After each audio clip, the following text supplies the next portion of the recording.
Saludos, alumnos del primer cuarta. Estamos con nuestra materia Psicología General. De nuevo con ustedes la profesora Victoria. Hoy vamos a abordar el tema de las emociones. El tema de las emociones y el anterior que hemos desarrollado, que era el de la motivación, se refieren a los procesos, a los estados que generan la conducta. Las emociones juegan un papel fundamental en nuestra vida. Prácticamente es nuestra esencia, porque las personas por esencia somos emocionales. Y esta es la dimensión que parece que regula todas las otras dimensiones. Es una dimensión especial. Esta dimensión le llamo yo, o este estado que se refiere a las emociones. ¿Qué son las emociones? Activan y dirigen nuestra conducta. Son esenciales para la supervivencia. Acuérdense. Son fuente de enriquecimiento personal. Están vinculadas a variaciones de la función inmunológica y enfermedad. Rol importante en nuestro éxito. Imagínense, están vinculadas a las funciones inmunológicas. Las investigaciones han demostrado que los estados emocionales afectan la inmunología, afectan nuestro estado, nuestros mecanismos de defensa. Si enfrentamos una enfermedad con emociones positivas, con expectativas, con ánimo, con fortaleza, estas funciones inmunológicas aumentan. Y también, si somos pesimistas, si no tenemos esperanza, si nos desanimamos con facilidad, falta de ánimo, interpretamos todo en forma negativa, solo desarrollamos angustias, también las enfermedades se desarrollan con más fuerza. Muy importante entonces la función de las emociones en la vida de las personas. Las emociones básicas, según Plutchik, propuso que hay 8 emociones básicas. El miedo, luego de las investigaciones sobre el condicionamiento clásico, se vio que el miedo es aprendido. Hay un cierto nivel de miedo que favorece también la conducta del ser humano. Afecta positivamente. Por ejemplo, el miedo, la sorpresa, hace que también alertemos nuestros estados de supervivencia. Pero el miedo al fracaso, por ejemplo, el miedo a que no nos salga bien un examen, hace que estudiemos más. O sea, el miedo en un nivel, adecuado, equilibrado, más bien favorece a las personas.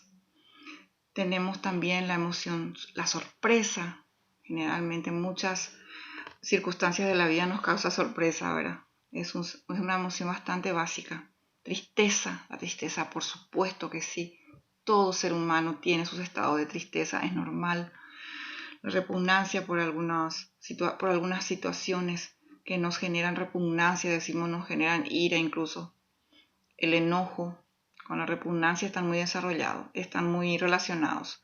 La expectativa, la alegría, la aceptación son emociones muy importantes para el ser humano. Acá nos hablan de categorías básicas, después esta otra vez tiene sus subcategorías y son las que una vez interactuadas con otras, ¿verdad?, generan emociones mucho más complejas incluso.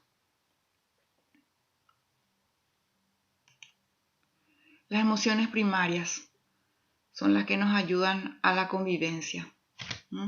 La emoción debe ser evidente en todas las culturas, contribuir a la supervivencia, estar asociada con una expresión facial distinta, ser evidentes en todas las áreas de nuestra vida. Es muy importante, miren acá un poquito. Generalmente proyectamos rostros, proyectamos expresiones faciales Y por supuesto es la emoción la que dicta, digamos, las facciones que vamos a demostrar a los demás. Acá, por ejemplo, se ve una carita medio triste, medio seria, esta un poco más cómica, está la carita de la sonrisa. Este más o menos está en un estado de asombro y este medio que está caigüe parece. Pero sí, el miedo, el enojo, la alegría son las emociones que fácilmente se pueden proyectar, se pueden demostrar. La tristeza también. Las emociones secundarias son las que se encuentran solo en algunas culturas. Es muy interesante porque las emociones, digamos, están relacionados a un contexto específico, a una sociedad específica. Se habla, por ejemplo, de que los alemanes son muy fríos o los europeos son muy fríos. Sin embargo, se habla que los latinos son muy cálidos. Nosotros tenemos la característica de interactuar, de vincularnos con las personas.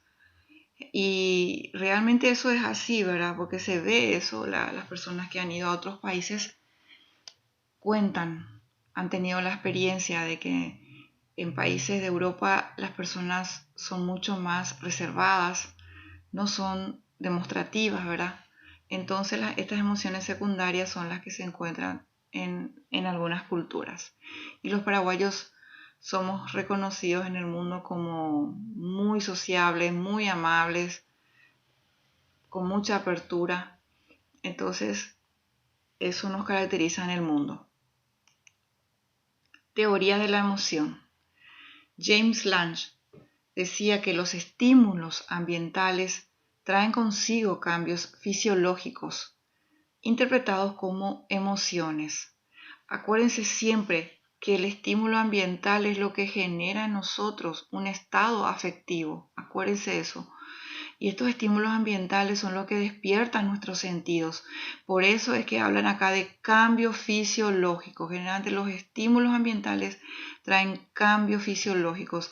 Según James Lange, primeramente sentimos en el organismo estos estados de ánimo, ¿verdad? Primero nuestro cuerpo siente, nuestros órganos sienten y luego nosotros demostramos como sonrisa o en forma de temor o en forma de sorpresa, en forma de felicidad. Canon Barr decía que el procesamiento de las emociones y respuestas corporales ocurren al mismo tiempo. En la teoría de James Lange, primero dice que surge en el organismo. Sin embargo, Canon Barr dice que surgen los dos al mismo tiempo. La teoría cognitiva dice que las respuestas emocionales están marcadas directamente o afectadas por la forma en que interpretamos una situación o en que es interpretada por nosotros, o sea que nosotros interpretamos nuestras creencias, nuestros juicios, nuestros valores, hacen que veamos cómo es la realidad o que analicemos cómo es una realidad. La realidad ya está dada, no se puede cambiar, pero la forma en cómo nosotros pensamos acerca de esa realidad hace que podamos cambiar muchas cosas. Acá vemos en una gráfica, o mejor dicho en un mapa conceptual, disculpen, ¿verdad? La palabra es un mapa conceptual, las teorías que ya los habíamos mencionado anteriormente. La de James Lange, que habla primero de las reacciones fisiológicas. Esto se transmite a la corteza cerebral y ahí recién eso se traduce en emociones. La de Canon Barr, que dice que tanto lo orgánico, lo físico y lo emocional sucede al mismo tiempo. O sea, reacciones fisiológicas, corteza, emoción, o sea, casi al mismo tiempo. Y las teorías cognitivas son las señales ambientales que transmiten una información a la corteza cerebral y como resultado dan las emociones. También se dan las reacciones fisiológicas. También las emociones afectan el organismo en un estado de tensión, un estado de mismo en la respiración, las pulsaciones, se sienten estos estados de ánimo. Comunicación no verbal de las emociones. Por supuesto que es importante analizarla. Se ve la calidad de la voz, la expresión facial, lenguaje corporal, muy importante. Esto hoy día está en plena investigación. Acá nosotros lo citamos así brevemente, pero esto está en plena investigación. Antes y ahora. El lenguaje corporal, qué importante que es la forma de interpretar el lenguaje corporal. Espacio personal, el espacio entre las personas, que tanto nosotros respetamos nuestros límites. Los actos explícitos, por ejemplo, el tirar la puerta, alzar la ceja, o sea, los actos explícitos, los actos agresivos. Nosotros comunicamos muchas de las emociones en forma no verbal. Género y emoción, hombres y mujeres sienten emociones igualmente, pero las expresan de manera diferente. Hombres y mujeres pueden experimentar diferentes emociones en la misma situación. Las mujeres son más hábiles en la comprensión de componentes no verbales de la emoción. Sabemos que por naturaleza los hombres tienden más a dirigir su enojo hacia afuera y las mujeres sí que tienden a dirigir sus sentimientos, sus emociones, y ellas son las que realmente absorben la situación. Somos más sensibles a las circunstancias de la vida. Cultura y emoción. Habíamos hablado de la cultura. Las experiencias emocionales entre las culturas tienen similitudes y diferencias. La expresión de las emociones pueden ser más constantes independientemente de la cultura. Coincide en que emociones expresaban otros, coincide en que emociones expresaban otros por medio del rostro, o que son las expresiones universales. Y con esto estamos cerrando con las neurociencias y las emociones.